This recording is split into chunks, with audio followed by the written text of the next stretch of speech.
In this lecture, we're going to look at a key principle in physics called the conservation of linear momentum. Put basically, this means if we know the momentum of objects before they collide with other objects, we know that the total momentum of those objects before a collision is equal to the total momentum of the objects after a collision. Momentum is always conserved in these types of collisions, where there isn't an external force applying. If we know the momentum of the objects before a collision, we automatically know that the objects have the same momentum after the collision. So we're going to do a couple of example questions here, and you can see how that all pans out. So we're going to look at two pool balls that are about to collide. So this is the situation just before the collision. We have our first pool ball with a mass of 0.5 kilograms, moving with a velocity of 3 meters per second, and we have our second pool ball which has a mass of 0.5 kilograms and it's not moving, it has no velocity. So we're going to work out our total momentum in this case. We know that momentum equals mass times velocity, so we need to do that for the first pool ball, but we're looking at the total momentum, which means the momentum of everything in the situation. We call it a system, so we also need to add on the momentum of the second pool ball to get our total momentum. So we've got 0.5 times 3 plus 0.5 times 0, because remember the second pool ball isn't moving. So we end up with a total momentum of 1.5 kilogram meters per second.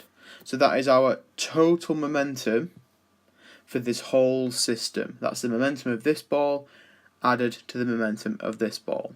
So this is before the collision. So we're going to see if we get the same momentum after the collision now.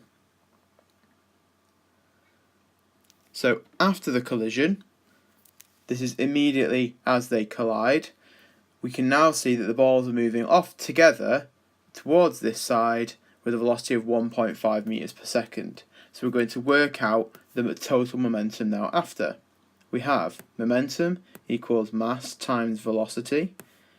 And remember, we've got two objects, so it's the mass times velocity of them both.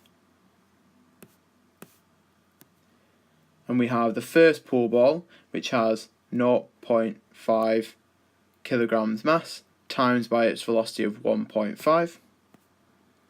And now we have the momentum of the number 10 ball, which still has a mass of 0.5, but now it has a velocity of 1.5 meters per second. And if we work that out in total, we actually get 1.5 kilogram meters per second. So we've shown here that momentum has been conserved because our momentum before the collision of the whole system was all trapped in this ball here, and it was 1.5 kilogram meters per second. Now the momentum has been split between both the balls, but the total momentum of the system is still 1.5 kilogram meters per second. So the next one we're going to look at is a slightly different style of question, or it might be how these questions are worded in an exam.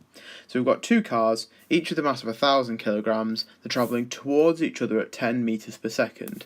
After they collide, the vehicles come to rest, and we need to show that momentum has been conserved.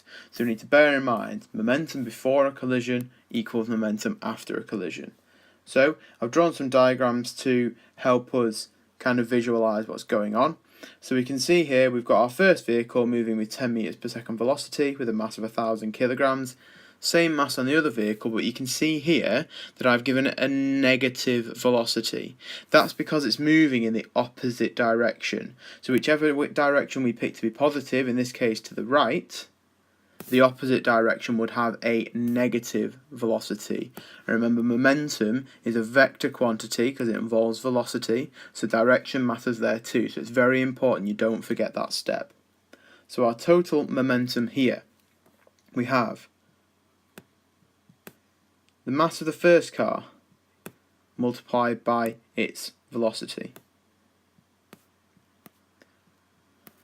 plus the mass of the second car multiplied by its velocity, and don't forget that minus sign, So we have the mass of the first car times by its velocity gives it a momentum of 10,000 kilogram meters per second.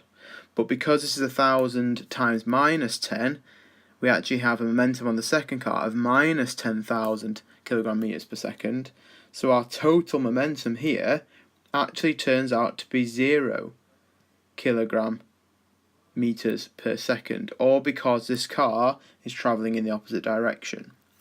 So we need to show momentum being conserved, so we need to work out the momentum after the collision. So if we go over and have a look at the state after the collision, it said the vehicles came to a rest, so total momentum equals the mass of the first vehicle times by its velocity plus the mass of the second vehicle times by its velocity. Obviously, if we're multiplying anything by 0, we get 0. So again, we have a total momentum of 0 kilogram meters per second. Therefore, momentum is conserved.